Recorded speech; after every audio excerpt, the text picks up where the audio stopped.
How to hide apps on iPhone. Hello everyone, welcome back to our channel. Now let's get started. The very first thing you can do is you can hide your app from the home screen. If you want to do so, all you have to do is long press on the app in this way. Now select the option of remove app.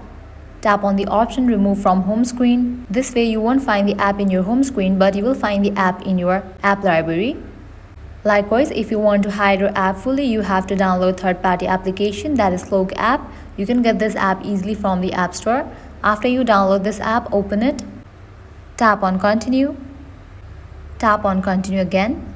With that, you will land to this kind of page. Now over here, you will find this option of choose apps. You have to tap on it. Make sure you select the option of hide. Now tap on this option, choose apps. Now over here, you will find different sections. You can choose app from any section. For now, I will be selecting from entertainment, Netflix and YouTube. I'm gonna hide these apps. After you select it, now you can tap on done. Now tap on the option hide.